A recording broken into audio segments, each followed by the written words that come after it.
This program is powered by thevirtual.show, making your offline events virtual. Ladies and gentlemen, the host of WEBIT Virtual, Dr. Plamen Russev. Hello and welcome. Welcome to another program of WEBIT Virtual, meeting the brightest, the bravest, and the most beautiful minds from all around the world. Welcome, wonderful WEBIT community from everywhere, from over 130 countries today registered for that particular event. Thank you so much. Thank you for being with us and welcome to our WEBIT Virtual Studio, where we shall be meeting wonderful people and we'll be having great discussions on this new initiative of WEBIT Virtual, the Mobile Innovation Week. I will give you just a very brief information about this week stuff.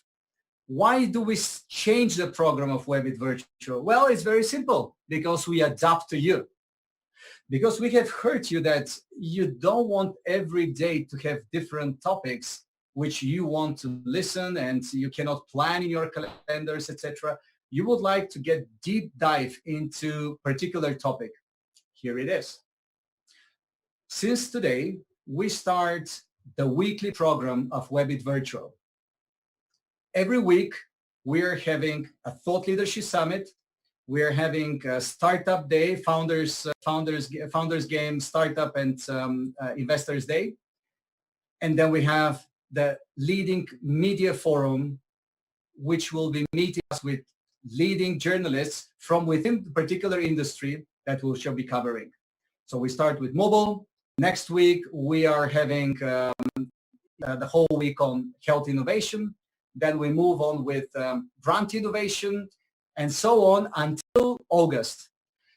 For the whole quarter, you have the full agenda already on our website. Just log in, pick your dates, pick your industry interests, and put these wonderful programs into your calendar so you never miss one. Without further ado, I would like to go further and to discuss with you today's topic. Why mobile innovation is the first one? Oh, very simple. Because we all put a lot of hope in finding solution through mobile.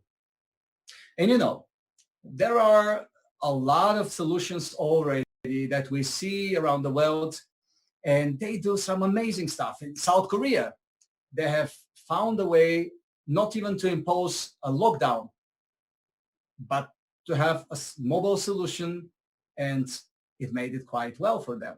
The same in other countries.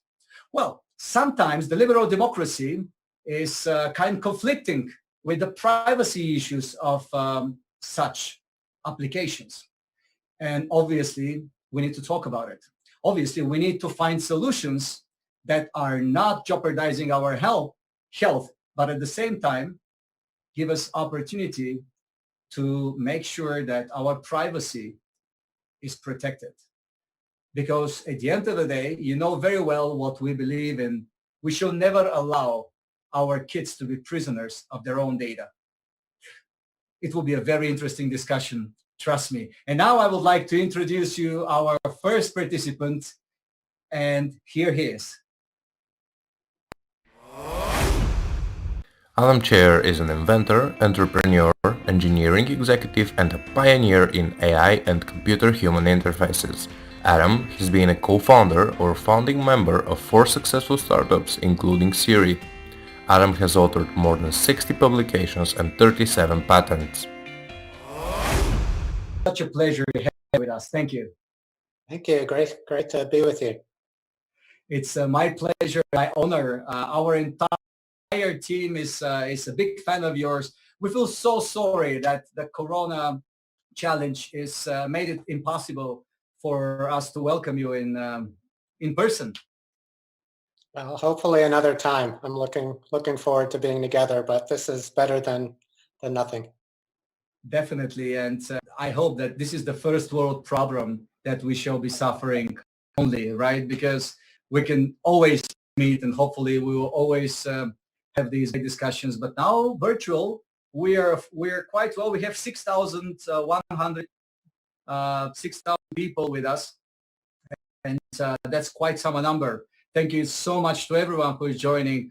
Adam, I would like to immediately move ahead with our discussion with you, because we have to make these three amazing participants that we have with us, plus Emil from VentureBeat, who will help us represent the wonderful audience that we have. So we have short time. We always play this game. I ask you a question and you answer no longer than 3 minutes. Do you agree? I'll do my best. Of course. Thank you so much. So I have all the questions prepared for you. And obviously we start with the first one, which hopefully will shed some positive energy throughout the whole program of WEBIT Virtual today and all around the week. So obviously we are all locked down. We are all going through one and the same challenges. But, you know, Winston Churchill used to say, never miss an opportunity of a crisis. So what would be the pros and cons as per your vision from this COVID-19 crisis that we suffer? Well, you mentioned first world problems. I mean, the most important thing is to make sure you have your essential needs covered, right? So food, you know, clothing, toilet paper, all of the important things. But really, this is a time where you have to wrestle with, you know, the different emotions that you're out there. When I first was going through this lockdown, I was very almost depressed, and I was taking meetings from my bed and wearing my bathrobe all day. But one just personal opportunity is how can you use this time to really do things that we haven't done elsewhere. You know, make sure you're up, you're energetic. During this time, I've lost 15 pounds, all of those extra weight that I was getting having the virtual cocktail parties. But take care of your body, mind, and social connections as best as possible. So for me, there are challenges during this time, but also opportunities to work on those projects, to get your life in order, to renew connections, just, you know, during this lockdown period. So I've been following you on Facebook, and I was having fun with your parties and the way you were planning it, which I believe is the positive way of looking at the lockdown in general. And I salute you for this positive energy, because we need positivity. How do you see the role of mobile technology? There are very few people in the world that I could ask this question so straightforward and to request the same type of answer. You've created the Siri. You are now currently with Samsung, responsible for research and development, vice president of research and development of Samsung. You must be the one to answer that question. How mobile technologies can help us in this crisis, and how do you see the next steps? Right. So now that we're in this crisis, we have to deal with it. And I think there are many ways that mobile technology and other technologies can really help us. They're not a, you know, panacea for the pandemic, but they're certainly a useful tool. And Google and Apple and some other players are coming together to find privacy protecting ways that we can actually keep who might be infected. And the way it works briefly is using Bluetooth in our phones across different operating systems, exchange tokens, which are anonymous, and it's all opt-in. And if one person then becomes sick, they can register that their token or one of their many tokens has, you know, they've been infected. And instantly this message and information can all people that they've had contact with. And the phones can measure how long the contact and exposure might have been, and how intense, how close from Bluetooth signals. So this way you could be getting an alert that all of a sudden you're in risk, and now you may behave differently until you get this, etc.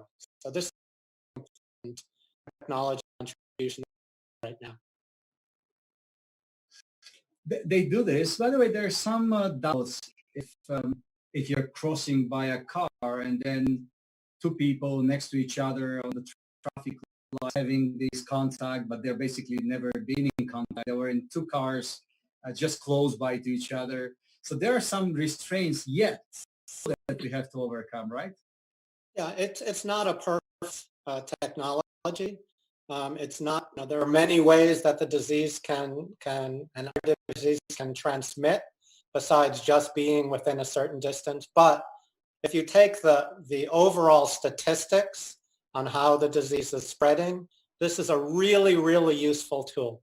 And if it misfires, if somehow you just passed someone in a car and you didn't have contact, and now you receive a notification that perhaps you've been exposed, you'll still may change your behavior in a positive way to be more protective. And that's not a bad thing. So even if there was a false positive.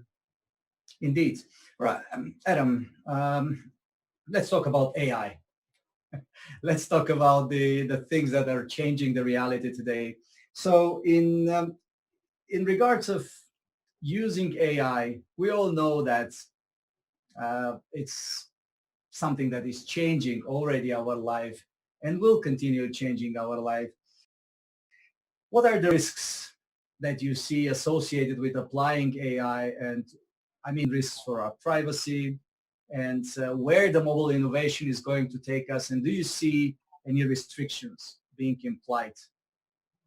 Sure. So the most important risk I would see with AI is thinking that it's the solution to everything or that it's ready to solve every problem. It's not. We really need to think of AI as a tool to help augment, human experience and human experts to have their way of being able to, make the right decisions in this community. So there are many exciting areas that AI is being applied to this disease and other disease, and we can talk more about those if you like. But I would say the biggest risks relate to accuracy issues. So there are examples where, for instance, there's a large health manufacturer called Epic now trying to predict and make use of resources. There's limited resources, so they're trying to predict who will have the worst outcomes and who might have the greatest need for care and access to those to beds and ventilators and things like that. Who will need it? Well, if the AI algorithm is not accurate enough, you may not be using resources correctly. So, and there hasn't been a lot of time to test the algorithms that they've developed for doing this. So it's hard to know how accurate it is. The second big risk is bias, where AI algorithms are just trained with data that were presented, but it can be interpreted in wrong ways. And there are examples in healthcare, for instance, such as the Optum algorithms that was found to have racial biases in the data that was presented, and in effect was making predictions that were arguing that certain races should not have as much access to resources as others. Again, so those for me are the two biggest, well, maybe the three biggest issues. Over expectation on AI is number one. Number two, making sure the accuracy is appropriate before you make use of it. And number three, understanding and really teasing out the biases in the data that were used to train the algorithms, because you don't want to reinforce particular conclusions that may not be there. You are an expert in voice assistants. Do you think that voice assistants are helping now, and can they help in crises like this in the future? Because I think no one expects that this is the last one of that type. Or maybe you do, I don't know. So I think voice assistants are an important part of AI, and they are doing some help, mostly for educating users. There are billions of requests that flow through assistants like Siri and Bixby and Alexa and Google Assistant. And people have concerns. They want to know, will I be okay? Am I sick? Do I have coronavirus? what are the latest numbers. And voice assistants have now been programmed to help people in various ways get the right information. I think they've done a good job of limiting the amount of information provided and making sure that it's generally of high quality. And then the voice assistants have put in all sorts of little things like you can ask Alexa, sing me a song for 20 seconds. So while you're washing your hands, you make sure that you are washing long enough, things like that. So I think voice assistants are making an impact in spreading information to people, disseminating information and good information to people. I think some of AI, some of the other things are doing more, helping more in areas of drug discovery, testing, forecasting, things of that sort. So for me, that's more essential at the core, but certainly getting information out through assistance is very important. Let's jump into the future. Share with all of us, with our audience, 8,700 currently. Wow. Where is it? Where do we go? How is the future looking like in the eyes of Adam? Sure. So I think AI, I mean, going through this COVID crisis has really energized the AI community to start to build the tool and be ready for future outbreaks or issues of similar sort. Things like contact tracing is not just for COVID, it can be used for any similar disease. The work that Google and DeepMind are doing on with their AlphaFold protein folding is an emerging tool to really help us understand the root cause of virus and gives us the ability to start to do drug discovery. I think we're getting better at understanding how to forecast the spread and detect the spread, and AI is helping a lot in there. So I would say AI is not quite ready today, but the evolution that's been spurred on now will help us prepare more for the future. In the areas of voice assistants, I think voice assistants are going to have a huge change. Many people don't realize, but I believe we're right at the cusp. Just like when the web and mobile itself came out, I think voice assistants, once they can do pretty much everything you can do on the web and everything you can do on mobile, will become a really important interface paradigm that will play a big part in our lives. So I think that's coming soon. Well, from your mouth, it sounds like truth well said. And, we don't expect anything else but that. But we have, I already opened that topic, and I'm not going to stop asking you. Now it's a pandemic, and there'll be more of a pandemic most probably coming in the future, not because we are some terrible black prophets, just because we think in a critical way. I've been reading so much, like I guess all of our viewers currently, 8,800 with us. I've been reading all about it. I've been reading all critical materials. We had a special media panel, media forum. It was last Friday with Business Insider, with Forbes, with BBC, Al Jazeera, talking about information and disinformation. And we all know where we are. We expect things. We should expect things. As we say, only the paranoid survive. So let's talk about climate change, human rights, species getting extinct, UN SDGs. Do you think that it's the mobile innovation that could solve a variety of these issues, connecting us in a better way, creating a better opportunity for collaborative efforts, involving people from all around the world working together?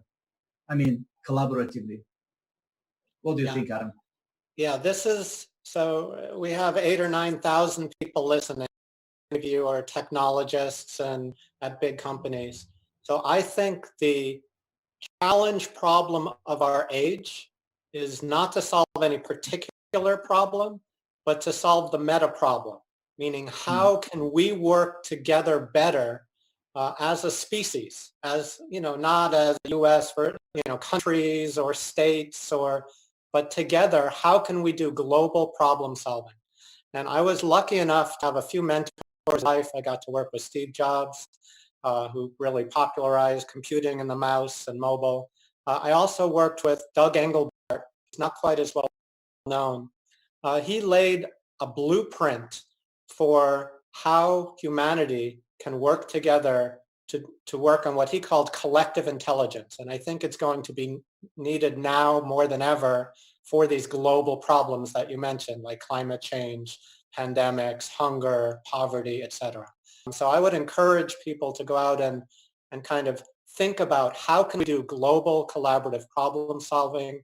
If you know how, Doug Engelbart's work at the Doug Engelbart Institute, but he talked about having dynamic knowledge repositories where we can all construct information, contribute it, tie it to evidence. Truth is going to really, and science will help us emerge. It's the only way. So we need to find answers, and there's so many answers not to be had. And it's not one person who's going to solve it. We need to do it together. So let's work on better tools to make humans more intelligent by augmenting ourselves with the tools, so that we can work together collaboratively. You know, WEBIT is a not-for-profit foundation, and we have only one mission for the past 12 years: improving the state of today and creating the desirable future tomorrow. Not sometimes, but it's tomorrow. And when we invite amazing people, global leaders, these 0.00001% of people who make huge changes, like you with Siri, like our next participants and all WEBIT speakers, I feel so encouraged because I see the passion of making the change. And I hope that passion and that ambition, I like the word ambition when we talk about the desirable future, will help us reach to where we are. And I would like to invite now our two great panelists that will join us. Adam, please stay with us, because further, Emil, who is also in the studio, will have you all having questions from the audience and from himself. So let me introduce you now, who else we have in our studio today.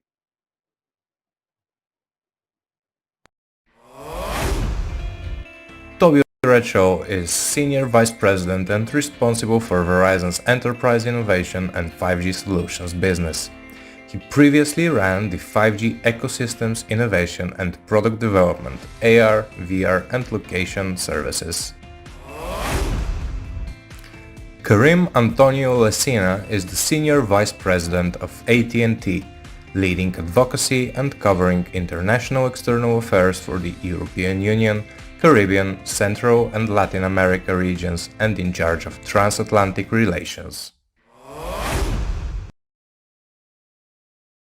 All right. Welcome to the studio, Karim, Toby. Such a pleasure having you. Our viewers have already your amazing biographies, and you represent two of the largest telecoms in the world, Verizon and NTT. So we have Adam inventing the personal assistant, voice personal assistant. And we have two people, Toby being responsible for innovation and 5G at Verizon, and Karim making possible all innovations happen through policy making. So thank you, both of you, joining us. And I would like to start with a question to Toby. Toby, let's go straight to innovation. How is it impacted by this crisis? Do you think that it's been put on steroids or delayed? So I think two things, right? I think there's a little bit of a delay that you will see overall if you could somehow map total innovation progress globally. This thing has caused a delay. It's caused a refocus on some of the basics. But I think the bigger picture, if you go a year or two into the future, I think it's going to be an accelerator. Referencing something you were talking about a minute ago, I think the ability to leverage cumulative IQ and collaborate across borders at super high speeds, I think you're already seeing that in the scientific community. I think you're going to see that start to be adopted in other areas. And the tools that we use, the melding of 5G with mobile, with AI, with augmentation, whether that's AR or VR or voice intelligence, I think you're going to see that pick up. And then the third thing that I think you're going to see is there will be a real giant demand and pressure in most organizations to do things differently, to do things better, and save money as people get pressured from the economic changes. No bigger force than that to get people to accept more change, more innovation, more experimentation. So I do think that's a positive side coming out of this terrible, terrible crisis. Toby, another question for you. The G is getting 5 now. And it goes on, right? I don't know what will be the count and how you see it, but do we need it? I mean, how does it accelerate it? Again, this is your point of view from a telecom point of view. I know G means for you a lot of investments. Every G means, new investments. So how does it accelerate the innovation from your point of view?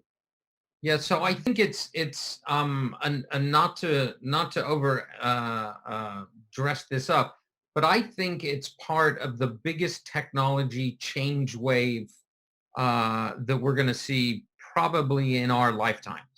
And I know that sounds like a big deal, but the whole fourth industrial revolution that says, look, we're about to have a fourth one. It's as big as the last three. It's much more compressed. And the last three industrial revolutions literally changed the earth is really just 4 technologies plus 1. It's a hockey stick in AI and big data. It's a hockey stick in AR, VR, XR, IoT, cloud, all on a super low latency, cloud native, software defined, super fast bandwidth, 1,000x better for IoT network. That creates a flywheel effect. It's going to create new platforms, new opportunities.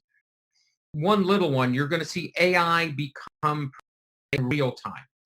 You're going to see things become proactive, preventative, precise, pattern matched, peer connected. I think you're going to see a massive amount of 5G, and this is really important. 5G isn't just a network generational change. 5G is no longer really just a network. 5G is super cool things the radio will do, but with embedded compute. So we used to call these things phones, and they used to work as phones. This is not a phone. This does 100 things that has nothing to do with phone. My millennial daughter doesn't even really know it's a phone. The same thing with the network. The network is going to become containerized, bog standard, cloud compute at the edge with fantastic radio capabilities, which means now as you are mobile, wherever you are, whatever business you're in, you can have a supercomputer in real time in your back pocket. That is a whole new plateau for innovation and change. And it will be fun, Karim, because even now I see you as a hologram.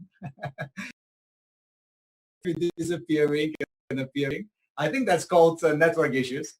But it's great having you with us, and hopefully we'll keep you virtually, digitally with us. How did the whole industry changed? Let's put them. You have that macro point of view of the industry. That's your job, Senior Vice President at AT&T. So how the industry was impacted? Was that something that will even further give a boost to convergence? Hey, thanks, Plamen. By the way, thanks a lot for inviting me and sharing the panel and the discussions with some great speakers like Adam and Toby. It's really great. And, sorry for the network connection. I think we are getting to the levels of living in a place with a lot of trees and close to a lot of parks is creating those challenges. So to answer to your question, what really how the digital landscape has been impacted, I think really that digital transformation has really reshaped every sector of the global economy in the past years. And I think Toby has said it really well about what 5G represents for the industry. Just think how much mobile technology revolutionized our life in the past 10 years. And also how much mobile technology has really revolutionized the consumer way of approaching content, approaching technology. Tobias was talking about his millennial daughter and how she was not even considering that as a phone. And that's interesting because this is exactly the point where we need to look at when you look at my world with the policy side and etc. Think to it. Prior to the COVID crisis, we were really living in increased competitions. We were each of us was trying to understand, how to get to our consumers, what was driving the industry to a new level of innovations. And today, I think what we are seeing, even on an existing post-COVID crisis, and I hope also on a post-COVID crisis, is that this is going to take us to an unprecedented cycle of innovations, because I think we understand today even more than yesterday how much digital is essential. Look, I'm going to finish in a second, but think to it. I live in Washington, D.C. I'm doing WhatsApp, FaceTime, Zoom, whatever platform calls with my mother in Tunisia, with my father-in-law in Italy, and with friends all around the world. And we also consider or take that for granted. And this is the most incredible success we can look, because imagine how difficult it was. I still remember when I was going to college, I didn't even have an internet account. Okay, I'm not so old, despite the air. No, you're not. I'm not so old. But really, there was no internet account. I didn't have even an email at that time. So the funny part of it is we are sometimes taking things for granted without looking at the incredible evolution we had in the past years. I agree. I can't agree more than this. Of course, with, again, having in mind the major challenges, including privacy, etc., I think that's the most important issue we have to solve, because technology is there. I wonder when the next G will show on the global map. It will be interesting to hear your thoughts on that, if you're interested also to comment on that. Before I invite with us Emil, who will have enough time to have his own questions and representing the questions from the audience, I just want to remind the audience, #WEBIT. You can ask any question to Adam, to Toby, and to Karim. And, of course, we will try to answer as many as possible. #WEBIT on Twitter.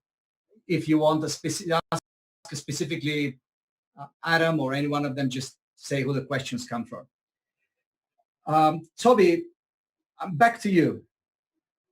I think that it was a year ago when I was listening to one of your speeches, which were full of energy as usual. You were trying to explain, I think in 6 minutes, 9 minutes. What 5G and revolution mean. Did this change after COVID-19? So actually, I did that in 9 minutes at an innovation gig in at Twin Global in Chicago. Our good friend with Rob. Yeah, Professor Walcott and that great event. So no, I don't think fundamentally it's changed. I mean, those 4 technologies plus 5G, I've been close to those since they were born. You are going to see massive hockey sticks over the next 2 or 3 or 4 years. It's what I believe. It's the foundation of the thinking out of the World Economic Forum in Davos and why they think there's a 4th industrial revolution. I think the big change that we're going to see because of this crisis is you will see more companies, more institutions open to change. It is just the nature of crisis. Now, the other nature of crisis that we don't talk about is coming out of a crisis. There's also a larger group of companies that hold their breath, that can't see into 3 quarters and 4 quarters down the road. So they're not sure about revenue. So we just better pause and we better not invest. So you see companies middle that weren't really driving a lot of innovation, that weren't really changing. You see some of them migrate into stasis, into defense, but you see more. So the net, you see more drive over to innovation. So the net that want to come out of there and crush operational cost structures, improve revenue, and drive new models and new thinking, you're going to see more of that go. Some of that built out of a necessity just to go get back into the market and get going. Taking these words from you, Toby, and a question to Karim. Karim, I wonder, while the 5G matures, what do you expect? What kind of new models will pump up on the market, and new models will evolve? And what will be the policy implications from that point of view? And how much will be the making the choice between privacy and opportunity? Look, I think I'm going to follow up to compare to what Tobias said on this. So look, imagine the where it's taking us. You know, I look a lot at several results, and in a recent estimation of Ericsson, it gives you the idea that 5G population coverage is going to be at 45% by 2024. Look, I know it's difficult. 45%. 45, 4 or 5% by 2024. Maybe the numbers are going to slightly change and etc. But let's look at this. It means people are going to get more and more connected. We add this with the idea of Tobias was pushing about all the IoT work. Okay, if we look at GSMA number, we get an idea that we will have by 2025. So very similar to what Ericsson is saying, 25 billion devices connected. Okay. So it will not be only smartphones, it will be everything. Cars, shipping containers, alarm, refrigerators, whatever you want. So you look at all this. Plus you think on how users are going to consume even more content, because this is what we are doing today, right? We are working, we are talking over digital events, but we are also consuming a lot of content. And imagine where that consumption is going to take us.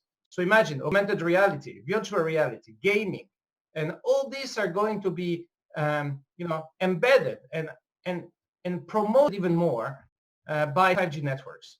Okay, so we have this framework that we are looking at. Now, my word, the policy side. I hope we're not going to lose like 2,000 people just because I said the word policy. But the policy side. Think of it. Internet doesn't have any border.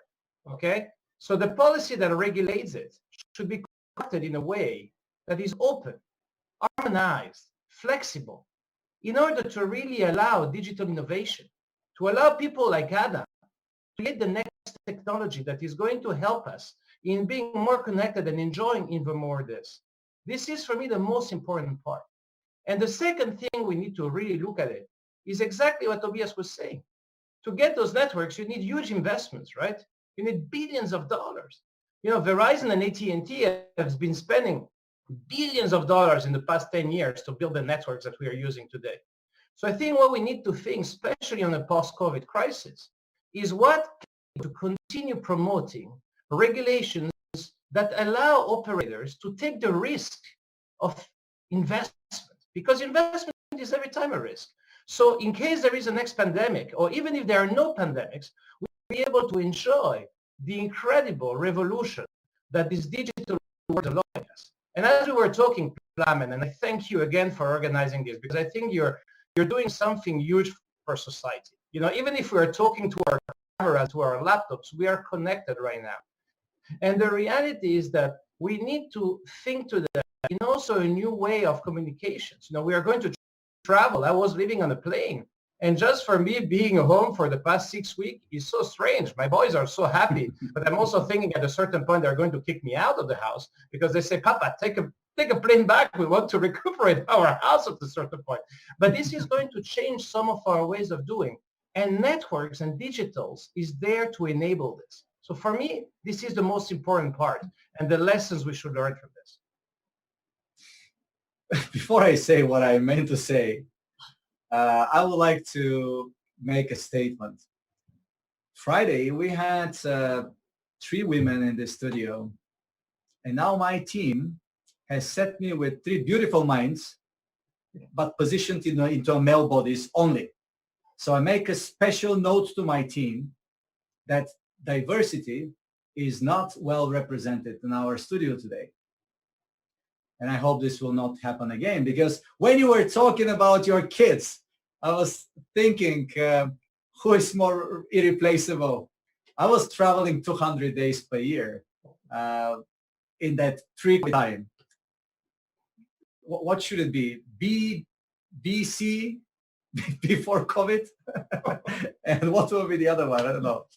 So I have a question for 3 of you before, and I'm inviting Emil to join. Emil, please join us in the studio now. I would like to say a warm welcome to you. Having you with us is a great pleasure. Emil has a great experience in technology.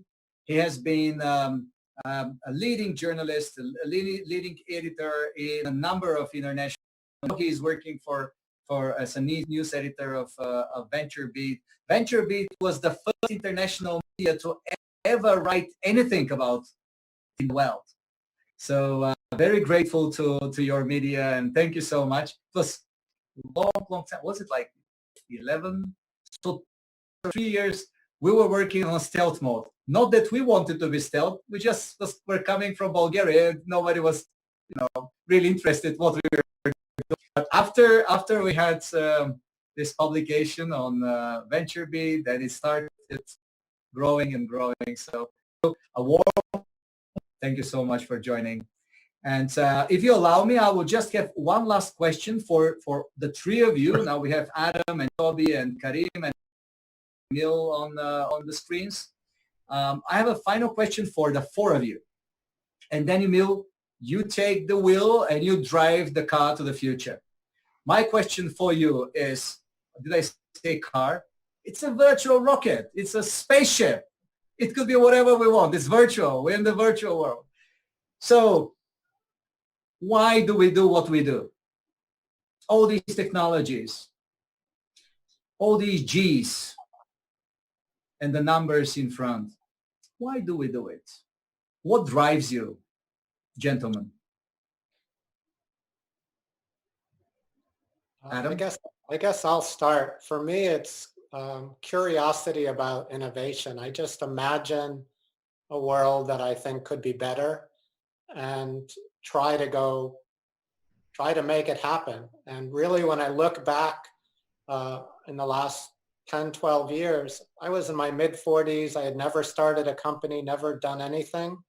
And now I feel, I've started 4 companies, and it's all based on having nations of innovation, the infrastructure that's needed, the great networking capabilities, the computing capabilities, the programming languages.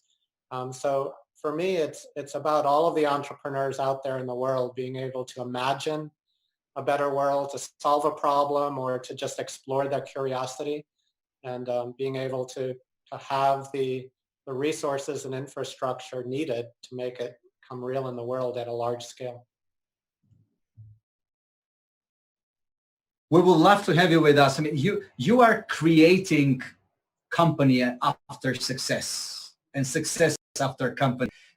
You are a great mentor. You commit a lot of time supporting startups. Actually, the wonderful plan was in the in-person WEBIT Festival, you to be mentoring. You committed your own personal time to support our efforts in growing and boosting the entrepreneurialism and the innovation. So huge gratitude to this, and hopefully you will promise us to join us, whether it will be in the next weeks, and support the best startups, because I believe that also close to your heart. That's what you're doing.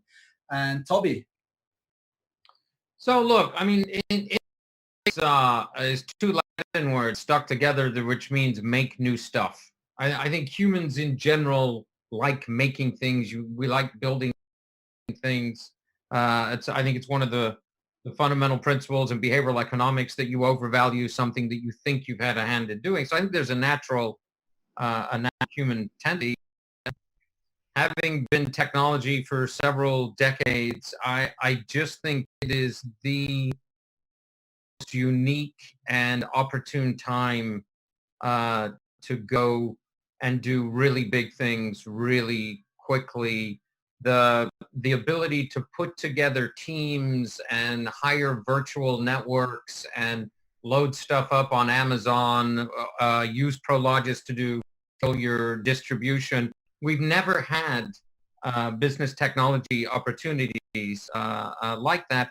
And then the whole Legoization tech, the things you can do with AI as a second degree university student today used to require a PhD scientist 3 or 4 years ago.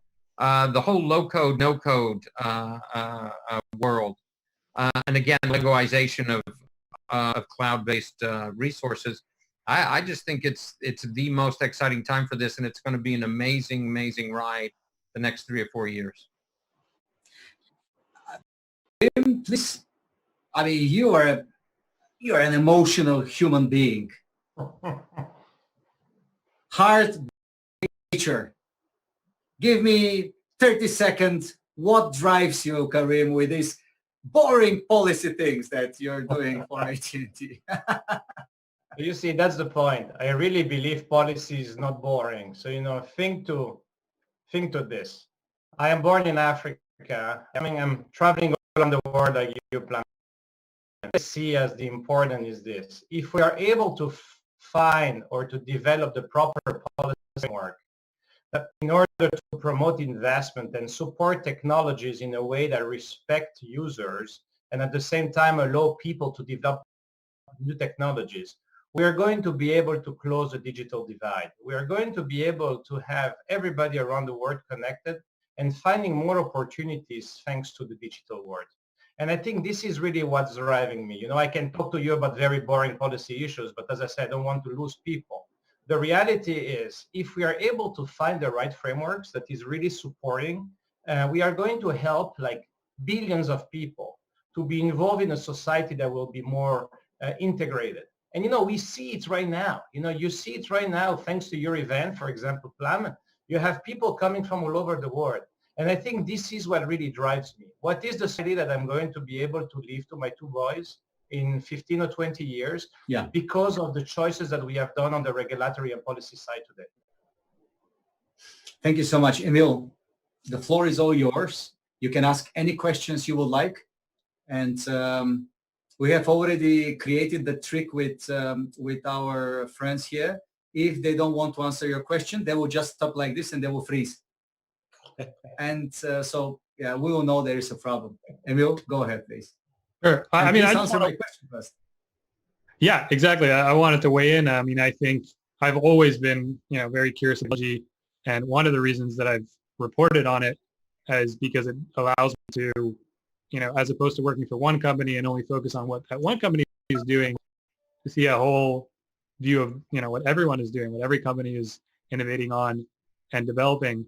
But lately, in the era where misinformation and disinformation is really taking off, I see my role and our role as journalists in general is to have, to get rid of that, to fight back and to offer an authoritative source where people can go to and trust the information they're getting, whether that's about, 5G or contact tracing, which are both very relevant nowadays, to, anything whatsoever that is innovative and technology-wise, fighting, conspiracy theory and fake news, terms that really have taken off. But I did want to talk about contact tracing a little bit more because, Adam, you brought it up, and I think about everything that we've heard about so far, given the new epidemic, that's an area where companies are actively trying to help, right? We've seen, quite a bit of the rise of remote work and remote learning and keeping us in touch with each other. But contact tracing is an area where technology is trying to directly fight back against the virus. And really my question to you, and Karim and Toby, you guys can weigh in as well, is what do you see your companies, what do you see your role with promoting that or not promoting it? Where do where does Samsung fit in, right? This is an API that Apple and Google have developed. There are a bunch of different apps that governments and healthcare providers are developing. So where do you see, how should Samsung play a role there? And similarly, how should AT&T and Verizon play a role? Well, I think for contact tracing, what Apple and Google have done is lead a specification, which is, so it's not a particular application, it's really a specification that technology providers can adopt. And they're getting a lot of contributions from many people to make sure that it's respected and that a lot of eyes can look at it to make sure it's solid. After that, right now it's something that is not going to be as widespread, but they want to evolve it such that it's built into the operating systems once it's secure, once privacy is guaranteed. Very much like national system has a way to alert people in different reasons around the country. This should be that kind of capability that would allow us to help alert people if information that they need to know becomes available. So I'm not in charge of this at Samsung. Right, I can't speak to them as a whole, but I've been following this particular topic, and I think it's an important one in that it's a tool that can be widely used to help in issues like this.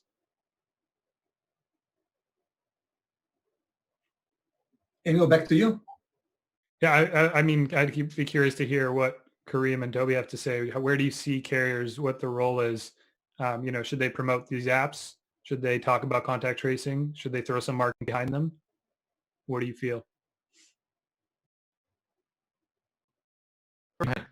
I like that. What's that, gentleman?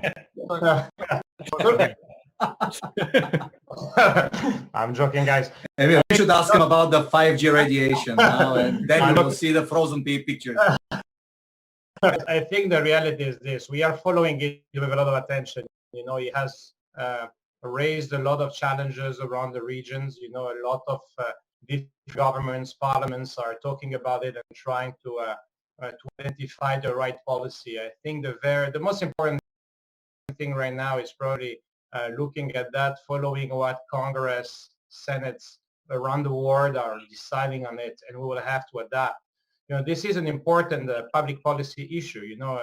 Data privacy, especially at the European level, is really a fundamental right, and people are really seeing it as a huge priority. So we are really following all the discussions going on in France, Italy, at the European Union level, and then we will have to see. But I think really that's in the hands of public policy that will have defined really the policy on this.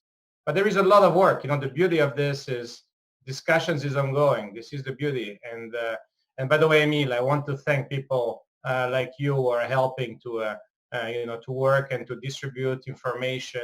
I think we had the World Freedom Press Day on Sunday, and I think it's important to remind the huge importance that you guys play in the society.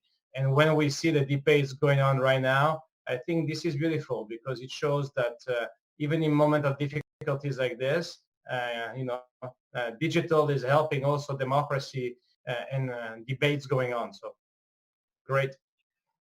Tobias, now up to you. You try it.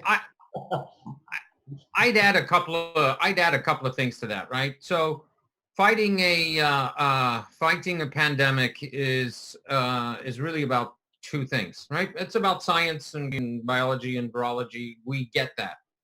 The other side is about information, right? It's about being preventative. It's about being proactive. It's about being precise as you stop this spread. A pandemic is a spread. And without that information, really not fighting half of the battle.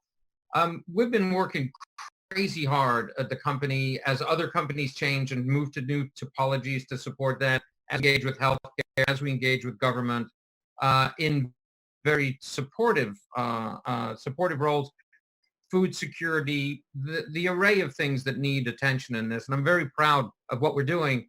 But the hard part in all of this will be building a trusted consensus. And at that point, you will get the adoption of the information-based tools to help us get there, how it's presented, how it's architected, who's the consortium of people doing this, how do you see the impact, how that is communicated. I think those soft things are hugely, hugely important. The technology itself for contact tracing, not a big deal, right? It's like Uber. I'll probably get in trouble for this, but Uber changed the transportation situation in New York in a great way. They did it by creating a new model. They really didn't do it by inventing any crazy cool technology, right? They pulled some things together. I think it's the same situation for us. I think it's using existing technology Lego in clever new ways after we gain real trust and consensus, which is good news, because on the information side, that means we don't really have to invent anything new. Trusted consensus. Emil, back to you. Yeah, I mean, related to that, we have a viewer from the UK, James Harris. He wants to know innovation going on in the mobile field. What's an easy way for people to keep track and stay up to date? I don't know, maybe starting with you, Adam? I go read VentureBeat. You know, you get the latest and greatest news on what's going on every day. I knew. Now you heard about us and how this interview in VentureBeat skyrocketed us, and now everyone wants an interview with VentureBeat. Well, you're all skyrocketed, so this is ignore that audio, please. Yeah, I was worried that was going to be the answer. I don't know if Karim or Toby, you have anything else to add beyond go read VentureBeat? No, I got to say, go read TechCrunch. I mean, it's part of our company. There's, I think it's three things. Right? I should start charging sponsorship here. You know? What am I doing? And we have after all the investment in the studio, etc., and then here. So look, it's three things, right? There are wonderful places where you can see what's going on. I think you do have to start somewhere, and I'm not just sucking up to Emil. You have to start the front end of the chain, which is the venture side. This is sort of the early part of where all of that comes from. Then there are 2 or 3 different places where you can go read about it and see what editorial boards are thinking are important. But then in today's world, there's probably 20 people based on your needs, your wants, your curiosity that you should just follow. See what they're reading, see what they're thinking, see what they're posting. And I think you then become part of a communicative IQ little keiretsu that is a wonderful thing that, 20 years ago you couldn't dream of doing that. And I'd like to give some props over to Dr. Russev. So attending conferences like this, which are really trying to bring together the cutting edge of people from big companies, small companies, people at the forefront for innovation, who are not only having the ideas at startups, so you guys are supporting startups, but also what are the big companies doing? I think this is an incredible source of information. Adam, I'm grateful for saying this, and I'm grateful to all of you joining, because without this thought leadership, it doesn't matter. It's just a beautiful picture. It's a lot of technology that we put to make this happen. People from all around the world, from Silicon Valley, from DC, from Toby, where are you now? So I'm in the Provence of America. I'm in New Jersey. It's such a beautiful place to be in the Provence.